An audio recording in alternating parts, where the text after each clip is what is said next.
اس programme کے اخراجات جو اسمر منسٹریز کے دوست اور پارٹنرز ادا کرتے ہیں۔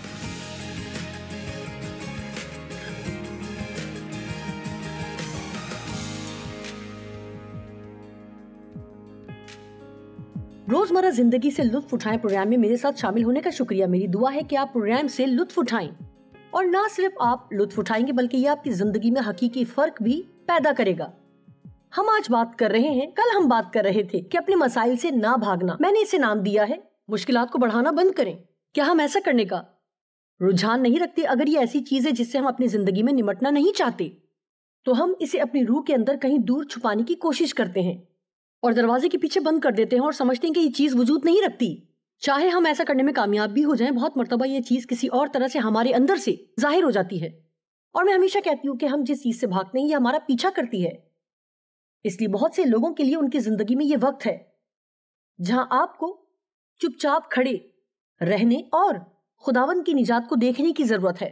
یہی خدا نے بنی اسرائیل کو بتایا تھا جب وہ اس سے بھاگنے کی کوشش کر رہے تھے، اور مصری فوج ان کا پیچھا کر رہی تھی۔ بحر کلزم ان کے سامنے تھا اور وہ خوفزدہ ہو گئے اور بھاگنا چاہتے تھے۔ وہ دوسروں کو اپنے مسائل کا ذمہ دار ٹھہرا رہے تھے، اور خدا نے کہا چپ چاپ کھڑے رہو اور خداوند کی نجات کو دیکھو۔ کیا ہوتا ہے جب آپ خاموش کھڑے ہو جاتے ہیں؟ اگر آپ خاموش کھڑے ہو جائیں اور چپ ہو جائیں تو آپ واقعی خدا کی آواز سنیں گے، اور آپ سن سکتے ہیں کہ وہ آپ سے کیا کہہ رہا ہے۔ مجھے اپنی زندگی میں وہ وقت یاد آ رہا ہے جب میں اپنے اور ڈیو کے درمیان تمام ازدواجی مسائل کا ذمہ دار ڈیو کو قرار دیتی تھی، اور ایک دن میں دعا کر رہی تھی کہ ڈیو بدل جائیں۔ یہ دلچسپ ہے کہ ہم کس طرح دوسروں کو تبدیل کرنے کے لیے دعا کرتے ہیں، لیکن حقیقت میں ہمیں تبدیلی کی ضرورت ہے۔ اور مجھے یاد ہے کہ خداوند نے میرے دل سے کلام کیا اور کہا ڈیو مسئلہ نہیں ہے۔ میں نے سوچا کہ ڈیو مسئلہ نہیں ہے تو پھر کون ہے؟ اس تعلق میں صرف میں اور وہی ہیں۔ تب مجھے یہ بات سمجھ نہ آئی۔ آخر کار میں نے اس حقیقت کو تسلیم کیا کہ میرا بہت برا رویہ تھا۔ ہاں، اس وقت میں اچھی لگ رہی ہوں اور آپ کے لیے یہ یقین کرنا بہت مشکل ہے، لیکن میرا بہت برا رویہ تھا، واقعی برا مزاج تھا، اور میری بلاہٹ تھی۔ خدا مجھے استعمال کرنا چاہتا تھا کہ اس کے کلام کی تعلیم دوں۔ میں چھوٹے چھوٹے کام کر رہی تھی، چھوٹی سطح پر بائبل کا مطالعہ کروا رہی تھی، ایک چھوٹا یہ کام، چھوٹا وہ کام، لیکن میری رویا میری زندگی کے لیے بہت بڑی تھی، اور میں چاہتی تھی کہ خدا میری زندگی میں بڑا کام کرے، لیکن میں اسے خود کو تبدیل کرنے نہیں دے رہی تھی۔ میں چیزوں سے بھاگ رہی تھی، اور چیزوں سے بھاگنے کا ایک طریقہ یہ ہے کہ ہم اپنے تمام تر مسائل کا ذمہ دار کسی اور کو ٹھہرائیں۔ ہم کہتے ہیں اگر تم نے ایسا نہ کیا تو میں ایسا رویہ رکھوں گی، اور اگر تم واقعی بدل جاؤ تو پھر میں بہتر رویہ رکھوں گی۔ اس لیے کل ہم نے بائبل میں ایسے لوگوں پر غور کیا جو فرار ہوئے، جیسے موسیٰ مصر سے بھاگا لیکن خدا نے اسے واپس بھیجا۔ ہاجر اپنی مالکن سے بھاگ گئی لیکن خدا نے کہا کہ واپس جا اور خود کو اپنی مالکن کے تابع کر دے۔ اگرچہ کہ سارا کا برتاؤ اس کے ساتھ بالکل بھی اچھا نہیں تھا، ہاجرہ کا رویہ بھی بہت برا تھا، اور خدا اس سے نمٹنا چاہتا تھا۔ اور میرا خیال ہے کہ جب کل ہم نے اختتام کیا، ہم نے ایلیہ کے بارے میں بات کی جو کہ خدا کا عظیم نبی تھا۔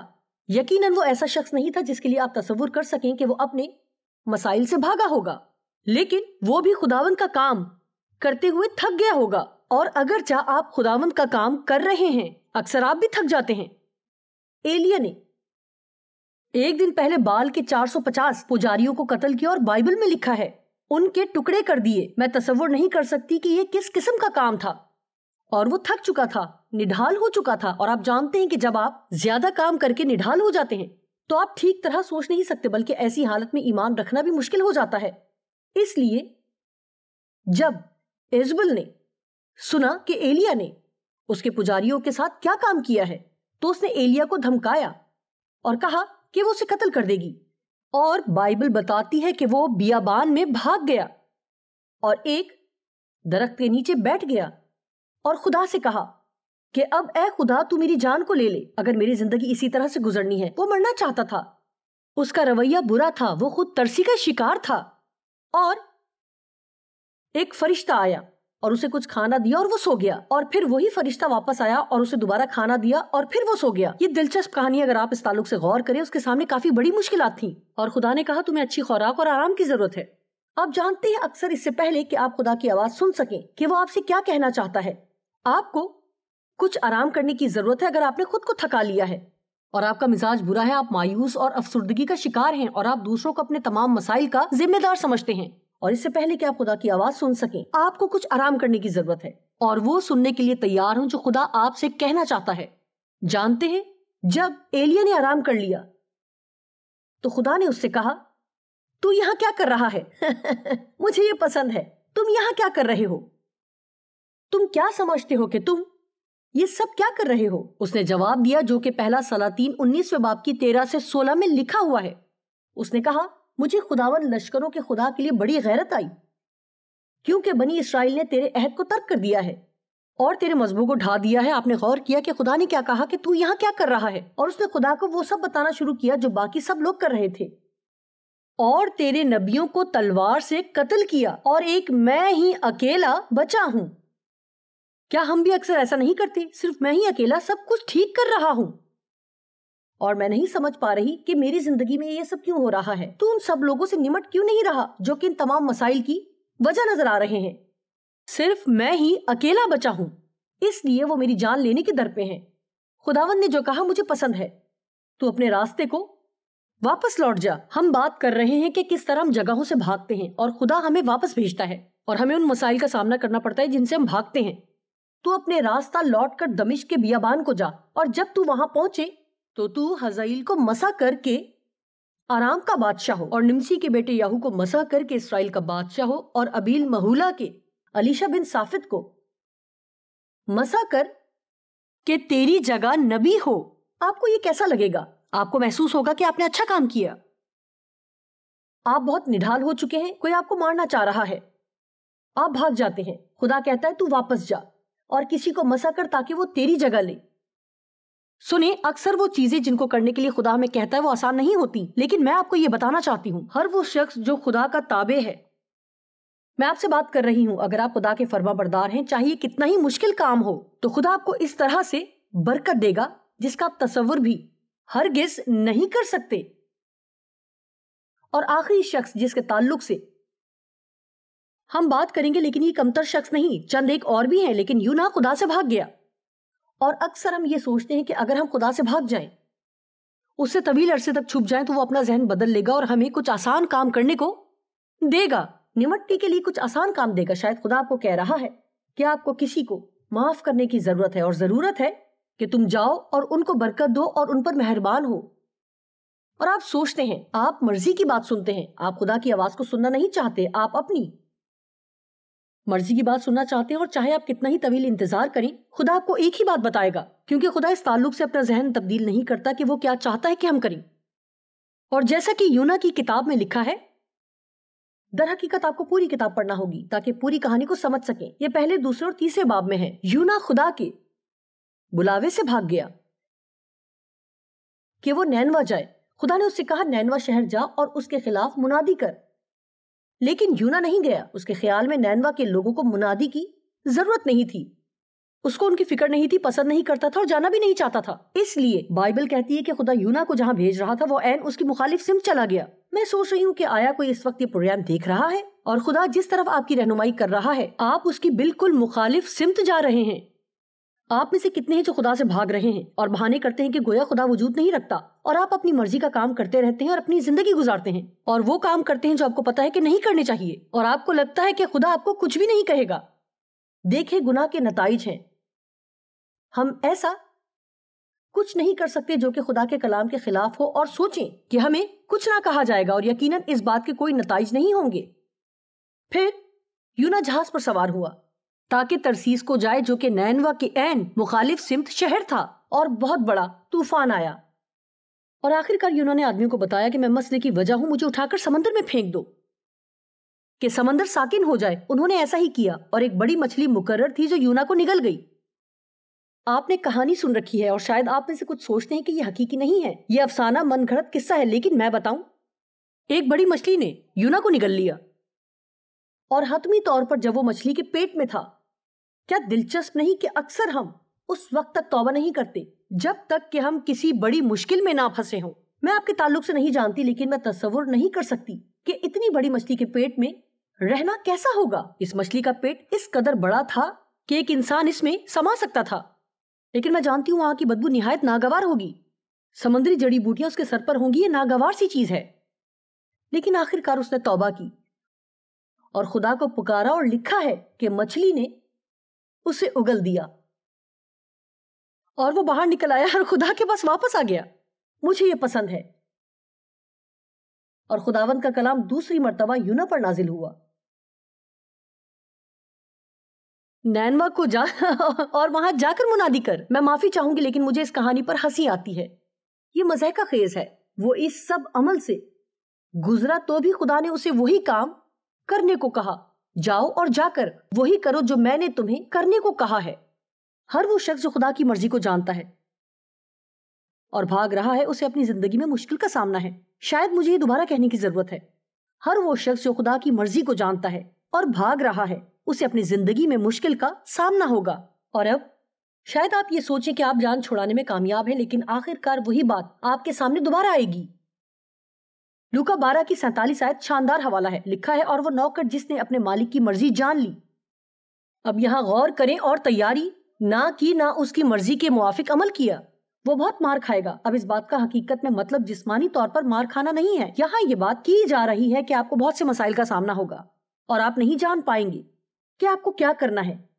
جی جانتے ہیں، داؤد بھی ایک عظیم مرد خدا تھا، لیکن اس کے اندر کمزوریاں تھیں، بالکل ہماری طرح۔ اس نے بتسبا کے ساتھ زنا کر کے بہت بڑا گناہ کیا، اور بائبل میں یہ لکھا ہے کہ جب بادشاہ جنگ کے لیے گئے تو داؤد گھر پر رہا۔ وہ وہاں نہیں تھا جہاں اسے ہونا چاہیے تھا۔ جب آپ وہاں نہیں ہوتے جہاں آپ کو ہونا چاہیے تو آپ مشکل میں پڑ جاتے ہیں۔ کسی کو آج یہ پیغام سننے کی ضرورت ہے، اگر آپ وہاں نہیں جہاں اب آپ موجود ہیں تو آپ مشکل میں پڑ سکتے ہیں۔ شاید آپ غلط وقت پر غلط جگہ پر ہیں، اور شاید آپ مشکل میں ہیں۔ ان جگہوں سے دور رہیں جہاں آپ کو نہیں ہونا چاہیے۔ جب داؤد گھر پر ہی رہا اور باقی تمام مرد جنگ پر چلے گئے، اس نے بتسبا کو گھر کی چھت سے نہاتے ہوئے دیکھا، اور اس نے اسے پاس بلا کر اس کے ساتھ گناہ کیا، زناکاری کی، اور وہ حاملہ ہو گئی، اور اب اسے حقیقی مسائل کا سامنا تھا۔ دیکھیں، اکثر ایک مسئلہ دوسرے مسئلے کی وجہ بن جاتا ہے۔ اسے حقیقی مسئلے کا سامنا تھا، اور اس نے ایک ایسا عمل کیا جس سے مسئلہ مزید خراب ہو گیا۔ اس نے اس کے شوہر اوریا کو گھر بلایا تاکہ وہ اپنی بیوی کے ساتھ سوئے، جبکہ وہ جانتا تھا کہ وہ بچہ اسی کا ہے، لیکن وہ باوفا شخص تھا۔ اس نے کہا، میں ایسا نہیں کروں گا، میں یہاں لطف اٹھاؤں اور اپنی بیوی کے پاس جاؤں جبکہ میرے بھائی ابھی تک جنگ میں ہیں۔ داؤد کو اب بھی مسئلہ درپیش تھا، اس لیے داؤد نے آخر کار اسے قتل کروا دیا، یعنی اس نے زناکاری کی اور اس نے قتل کیا، اور 1 سال تک وہ اس تمام صورتحال سے انجان بنا رہا، پورا 1 سال۔ اور پھر خدا نے ناتن نبی کو اس کے پاس بھیجا۔ اس نے اسے کہانی سنائی جو کہ اس کے دل میں اتر گئی۔ وہ کہانی سنائی جو شاید میں کل آپ کو سناؤں گی اگر وقت ہوا، لیکن مجھے ابھی معلوم نہیں کہ بتاؤں گی یا نہیں۔ لیکن نقطہ یہ ہے کہ آخر کار وہ ہوش و حواس میں آیا اور جان لیا کہ اسے توبہ کی ضرورت ہے۔ آپ جانتے ہیں کہ سچائی کا سامنا کرنے سے ہی ہم آزادی حاصل کرتے ہیں۔ یوحنا 8 باب کی 31-32 میں لکھا ہے، اگر تم میرے کلام پر قائم رہو گے تو حقیقت میں میرے شاگرد ٹھہرو گے اور سچائی سے واقف ہوگے، اور سچائی تم کو آزاد کرے گی۔ آپ سچائی کا سامنا کرتے ہوئے ہی آزادی حاصل کر سکتے ہیں۔ سچائی کے تعلق سے کچھ سیکھتے ہیں۔ سچائی کی تعریف یہ کی گئی ہے کہ جس طرح چیزیں ہیں تو حقیقت میں وہ ویسے نہیں ہیں جو ہم سمجھتے ہیں۔ سچائی برابر ہے حقیقت کے، یعنی خدا کے نقطۂ نظر سے، نہ کہ ہمارے نقطۂ نظر سے بلکہ خدا کے نقطۂ نظر سے۔ خدا ہمارے رویے کے بارے میں کیا سوچتا ہے؟ خدا ان ترجیحات کے بارے میں کیا سوچتا ہے جو ہم اپنی زندگی میں رکھتے ہیں؟ سنیے، میں لوگوں کی طرف سے ہمیشہ عجیب و غریب باتیں سنتی ہوں۔ مثلاً ایک مرتبہ ایک خاتون نے فون کیا اور کہا کہ اس کے بہت سے دوست ایسے کام کر رہے ہیں جو بددیانتی پر مبنی ہیں، لیکن انہوں نے محسوس کیا کہ خدا ان کو برکت دے رہا ہے۔ وہ جاننا چاہتی تھی کہ کیا وہ بھی ایسے کام کر سکتی ہے اور خدا پھر بھی اسے برکت دے گا؟ کیا اس بات کی کوئی تک بنتی ہے؟ آپ ایسا سوال پوچھنا ہی کیوں چاہیں گے؟ خدا سچائی پسند کرتا ہے اور وہ ہمیں بتاتا ہے کہ کیا کریں کہ برکت پائیں اور کیا نہ کریں۔ اگر ہم واقعی اپنی برکات کو کھونا چاہیں، میں خدا کے ساتھ صلح چاہتی ہوں کہ آپ نہیں چاہتے؟ میں جاننا چاہتی ہوں کہ جب میں رات کو سر تکیے پر رکھتی ہوں میں جانتی ہوں میں کامل نہیں ہوں، کیونکہ ایسا کوئی دن نہیں ہے کہ میں کامل رہی ہوں، لیکن میں جاننا چاہتی ہوں کہ میں نے اپنا بہترین کردار ادا کیا اور وہ چیزیں جو میں نے غلط کی ان سے توبہ کروں، اور یہ کہ میں ان سے نہ چھپتی پھروں۔ مجھے اس مقام تک پہنچنے کے لیے بہت وقت لگا، میں بہت زیادہ بھاگتی رہی ہوں، ابتدائی زندگی کے سالوں میں بھاگتی رہی ہوں۔ سچائی خدا کے کلام کا بنیادی مضمون ہے۔ یسوع مسیح نے کہا کہ میں سچائی ہوں۔ اس نے کہا راہ، حق اور زندگی میں ہوں، کوئی میرے وسیلے کے بغیر باپ کے پاس نہیں آ سکتا۔ وہ سچائی کا کلام ہے۔ روح القدس سچائی کا روح ہے، اور ہم وہ ہیں، بائبل کہتی ہے ہمارا تعلق سچائی سے ہے۔ یسوع فضل اور سچائی سے معمور ہو کر رہا۔ یہ یوحنا 1:14 میں لکھا ہے، یوحنا 1:17 میں لکھا ہے، اس لیے کہ شریعت تو موسیٰ کی معرفت دی گئی، مگر فضل اور سچائی، روحانی برکات اور وہ حمایت جس کے ہم حقدار نہیں تھے، یسوع مسیح کی معرفت پہنچی، یسوع کے وسیلے۔ مجھے یہ پسند ہے، زبور 51:6 آیت، دیکھ تو باطن کی سچائی کو پسند کرتا ہے اور باطن ہی میں مجھے دانائی سکھائے گا۔ سب سے پہلے جہاں ہمیں سچائی کی ضرورت ہے وہ ہمارے اندر ہے، ہمارے تعلق سے، یعنی عذر نہ تراشیں، نہ دوسروں کو الزام دیں، بلکہ ان چیزوں کے لیے ذمہ داری قبول کریں جو کہ ہم کرتے ہیں اور جو خدا نہیں چاہتا کہ ہم وہ کام کریں۔ خدا ہم میں سے ہر ایک کی زندگی کے لیے اچھا منصوبہ رکھتا ہے، لیکن ہمیں سچائی میں چلنے کی ضرورت ہے، سچائی کو پسند کرنے کی ضرورت ہے۔ خدا سچائی کو پسند کرتا ہے۔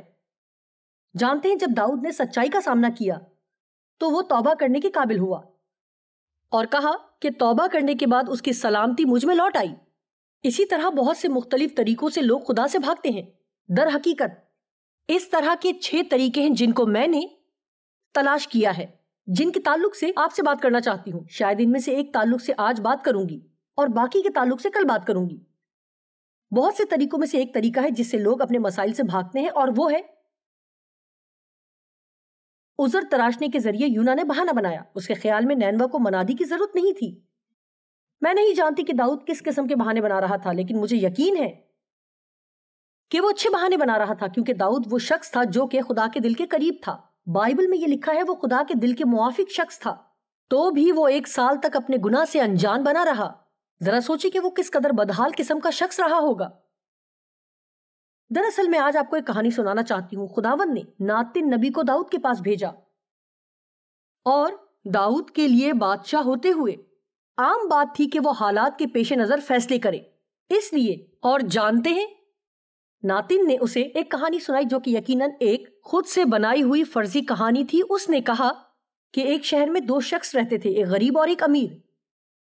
اس امیر کے پاس بہت سے ریوڑ اور گلے تھے، پر اس غریب کے پاس بھیڑ کی ایک پٹھیا کے سوا کچھ نہ تھا، جسے اس نے خرید کر پالا تھا، اور وہ اس کے بال بچوں کے ساتھ بڑی تھی اور اس کے لیے بطور بیٹی کے تھی۔ اور اس امیر کے ہاں کوئی مسافر آیا۔ اس نے اس مسافر کے لیے جو اس کے پاس آیا تھا پکانے کے لیے اپنے ریوڑ اور گلے میں سے کچھ نہ لیا، بلکہ اس غریب کی بھیڑ لے لی اور اس شخص کے لیے جو اس کے ہاں آیا تھا پکائی۔ امیر آدمی نے غریب آدمی سے برا سلوک کیا اور اس سے وہ ایک چیز لے لی جو اس کے پاس تھی۔ بائبل کہتی ہے کہ داؤد بہت غضبناک ہوا۔ وہ اس صورتحال کو سن کر بہت غصے میں آ گیا، وہ بہت ناراض ہوا۔ لیکن ناتن نے داؤد کی طرف دیکھا اور کہا وہ شخص تو ہے۔ واو، میں اس کا تصور بھی نہیں کر سکتی۔ کیا ایسا کبھی ہوا ہے کہ آپ کسی دوسرے پر الزام لگا رہے ہوں اور خدا آپ کے سامنے سچائی کو لایا ہو؟ میں ڈیو کی تبدیلی کے لیے دعا کر رہی تھی۔ مجھے یقین تھا کہ وہ واحد ہمارے ازدواج میں مسئلہ ہے، اور خدا نے کہا یہ ڈیو نہیں بلکہ تم ہو۔ یہ بات میرے لیے بہت مشکل تھی، لیکن یہ میرے لیے اچھی بات تھی۔ ایسی بہت سی چیزیں ہیں جو ہمارے لیے مشکل ہیں، لیکن در حقیقت یہ ایسی چیزیں ہیں جو کہ ہمارے لیے اچھی ہوں گی اگر ہم اس کی سنیں۔ شاید آپ کسی کے لیے دعا کر رہے ہیں کہ وہ تبدیل ہو، لیکن اس کے بجائے آپ کو خدا سے کہنے کی ضرورت ہے کہ آیا میرے اندر کسی چیز کی تبدیلی کی ضرورت ہے جس کی وجہ سے حالات یا تعلق بہتر ہو جائیں۔ آخر کار داؤد نے توبہ کی، یہ شاندار دعا کی جو زبور 51 میں درج ہے، جی کلام مقدس میں۔ اس کا اطمینان اس میں لوٹ آیا اور نجات کی خوشی اسے پھر سے مل گئی۔ آپ بدحال نہ ہو کیونکہ آپ ان چیزوں کے تعلق سے توبہ نہیں کر رہے جن کے تعلق سے خدا چاہتا ہے کہ آپ سامنا کریں۔ لیکن ایک طریقہ ہے جس سے لوگ اپنے مسائل سے بھاگتے ہیں، اور وہ ہے عذر تراشنا۔ واو، ہم سب کے پاس کافی بہانے ہیں۔ اکثر میں اپنے ساتھ ایک چھوٹا تھیلا لاتی ہوں جسے میں عذر کا تھیلا کہتی ہوں۔ ہر مرتبہ جب ہم کچھ کرنا نہیں چاہتے تو ہم ہمیشہ بہانے گھڑ لیتے ہیں. آپ جانتے ہیں کہ میں نے یہ پہلے کبھی نہیں کیا ہے، یا یہ بہت مشکل ہے. یہ وہ بہانہ ہے جسے لوگ ہر وقت استعمال کرتے ہیں. یہ بہت ہی مشکل ہوگا. یہ کوئی بھی یہ نہیں کر رہا. مجھے یہ کیوں کرنا چاہیے؟ آپ جانتے ہیں ہماری دنیا میں بہت سی بد اخلاقیاں ہیں. لوگ اکثر ایک بہانہ یہ بناتے ہیں کہ دیکھو باقی سب لوگ بھی کر رہے ہیں تو میں کیوں نہ کروں. کیا آپ جانتے ہیں آپ ہر کوئی نہیں ہیں؟ آپ خدا کے فرزند ہیں، آپ خود کو مسیحی کہتے ہیں، تو پھر آپ کو خدا کے کلام کے مطابق زندگی گزارنے کی ضرورت ہے. اور یہ مت سوچیں کہ سمجھوتا کرنا کوئی بری بات نہیں، اور پھر ہر طرح کا وہ کام کریں کیونکہ باقی دنیا یہ سب کر رہی ہے. مجھے یاد ہے کہ میں ایک دکان پر گئی اور میں کچھ پہننے کے لیے تلاش کر رہی تھی، اور میں نے ایک لباس وہاں پہ پہن کر دیکھا. یہ اس دور کی بات ہے جب لوگ اپنی ٹانگوں پر بہت ہی چست قسم کا لباس پہنا کرتے تھے، اور وہ لباس مجھ پر اچھا لگ رہا تھا. لیکن میں نے اس خاتون کو بتایا کہ میں یہ نہیں پہن سکتی، اور اس نے کہا لیکن یہ تو آپ پر بہت اچھا لگ رہا ہے، یہ سٹائل ہے. میں نے اس کو بتایا کہ میں انجیل کی منادی کرتی ہوں، اسی لیے میں اس قسم کا لباس نہیں پہن سکتی، اسی لیے مجھے وہی کرنا ہے جو خدا کو پسند ہے. آپ ہمیشہ ہی ویسا لباس نہیں پہن سکتے جس طرح کا فیشن چل رہا ہو. آپ کو وہ کرنے کی ضرورت ہے جو آپ یقین رکھتے ہیں کہ خدا کو پسند آئے گا. اکثر لوگ اس قسم کی منادی کو پسند نہیں کرتے. وہ خود کو تھپکی دینا پسند کرتے ہیں اور بتاتے ہیں کہ وہ کس قدر شاندار ہیں. آپ جانتے ہیں کہ آپ شاندار ہیں کیونکہ خدا نے آپ کو تخلیق کیا ہے، اور اس نے آپ کو اسی طرح سے تخلیق کیا ہے. لیکن کلام کو جاننا اور کلام کے مطابق فیصلہ کرنا اہم ہے. اور کبھی عذر پیش نہ کریں کہ باقی سب لوگ یہی کر رہے ہیں، کیونکہ یہ بات اہم نہیں ہے کہ باقی سب کیا کر رہے ہیں. اگر صرف آپ ہی جانتے ہیں کہ خدا کے کلام کے تابع رہنا ہے تو پھر خدا کے کلام کے تابع رہیں، تو خدا آپ کو برکت دے گا. بہانے مہربانی سے مجھے معذور رکھیں. یسوع لوگوں کو دعوت دے رہا تھا کہ اس کے پیچھے آئیں. آج وہ آپ میں سے بہت سو کو بلا رہا ہے کہ اس کے پیچھے آئیں. شاید آپ کا یسوع کے ساتھ کوئی تعلق نہیں ہے، شاید آپ نے اسے کبھی خداوند اور منجی قبول نہیں کیا ہے، لیکن آج وہ آپ کو بلا رہا ہے، اور آپ اس بلاوے کو اپنے دل میں محسوس کر سکتے ہیں. خدا آپ کو بلا رہا ہے کہ آپ یسوع کو اپنا منجی قبول کریں اور اپنے گناہوں سے توبہ کریں اور دوسری سمت چلنا شروع کریں اور مسیح میں ایک فرق قسم کی زندگی گزاریں. اور اگر یہ آپ ہیں، اگر آپ نے کبھی مسیح کو اپنا منجی قبول نہیں کیا، تو اس وقت آپ کی اسکرین پر ایک نمبر آ رہا ہے، آپ ہمیں کال کر سکتے ہیں اور ہمارے نمائندے آپ سے بات کر کے خوش ہوں گے اور آپ کو مزید تفصیل بتائیں گے اور آپ کے ساتھ دعا کریں گے. یہ بہت آسان اور بہت سادہ ہے کہ یسوع کو اپنا خداوند اور منجی قبول کریں. آپ کو صرف یہ کرنا ہے کہ ایمان لائیں اور اپنے منہ سے اقرار کریں کہ یسوع ہی خداوند ہے، اور یہ کہ آپ ایمان لاتے ہیں کہ خدا نے اسے مردوں میں سے زندہ کیا، اور آپ اپنی گناہگار زندگی سے مڑنے اور سیکھنے کے لیے تیار ہیں کہ کس طرح خدا کے لیے زندگی گزاریں. لیکن یسوع لوگوں کو اپنی پیروی کے لیے بلا رہا تھا. لوکا 14 باب کی 18ویں آیت کو سنیں، لکھا ہے اور وہ سب کوئی نہ کوئی بہانہ کرنے لگے. واو! پہلے نے کہا میں نے کھیت خریدا ہے، مجھے ضرور ہے کہ جا کر اسے دیکھوں. میں تیری منت کرتا ہوں، مجھے معذور رکھ. ایک اور نے کہا میں نے بیعہ کیا ہے اس سبب سے نہیں آ سکتا. شاید اس کا خیال تھا کہ اپنی بیوی کا خیال رکھنے میں بہت وقت لگے گا. مہربانی سے مجھے معذور رکھ. ہمیں خدا کو عذر پیش کرنا ترک کرنا چاہیے اور صرف کہیں ہاں خداوند جیسا تو چاہے تیری مرضی پوری ہو، جیسی تیری مرضی آسمان پر پوری ہوتی زمین پر بھی ہو. بغیر عمل کے دعائے ربانی کے الفاظ نہ دہرائیں. بائبل ہمیں بتاتی ہے کہ جب ہم دوسروں کی عدالت کرتے ہیں اس کے لیے کوئی بہانہ نہیں ہے. ہم ہر طرح کی چیزوں کے لیے رائے رکھتے ہیں، کیا یہ درست نہیں، فلاں چیز کے بارے میں، فلاں چیز کے بارے میں رکھتے ہیں، اور سوچتے ہیں کہ آپ کو اس قسم کی کار نہیں چلانی چاہیے، آپ کو ایسا نہیں کرنا چاہیے، آپ کو یہ کرنے کی ضرورت نہیں، آپ کو وہ نہیں کرنا چاہیے. کیا آپ جانتے ہیں کہ ہمیں زیادہ اطمینان ہوگا اگر آپ اپنے کام سے کام رکھیں؟ لیکن ہم دوسروں کی عدالت کرتے ہیں. رومیو 2 باب کی پہلی آیت میں لکھا ہے جس بات کا تو دوسرے پر الزام لگاتا ہے اس کا تو اپنے آپ کو مجرم ٹھہراتا ہے. ہم اس بات کا یقین نہیں کرتے. کیا جانتے ہیں کیوں؟ کیونکہ ہم جو کچھ کرتے ہیں اس کے لیے عذر تراشتے ہیں، لیکن دوسرے لوگوں کے لیے کوئی چھوٹ نہیں. بائبل کہتی ہے کیونکہ جس بات کا تو دوسرے پر الزام لگاتا ہے اسی کا تو اپنے آپ کو مجرم ٹھہراتا ہے. اس لیے کہ تو جو الزام لگاتا ہے خود وہی کام کرتا ہے، کیونکہ تو آپ وہی کام کر رہا ہے جس کا الزام تو دوسرے پر لگا رہا ہے. آج ہمیں اپنے اوپر اچھی طرح سے غور کرنا چاہیے. آئیں خدا کو موقع دیں کہ وہ اپنے سچے کلام کی روشنی میں ہمیں پرکھے اور کہیں اے خدا میں چاہتی ہوں کہ میری زندگی کے ہر حصے میں کام کر. میں سچائی چاہتی ہوں. آئیں سچائی کو پیار کرنے والے بنے اور کسی بھی دوسری چیز کی نسبت سچائی کو زیادہ چاہیں اور ان چیزوں سے بھاگنا بند کریں جن کے لیے خدا چاہتا ہے کہ ہم سامنا کریں اور نمٹیں.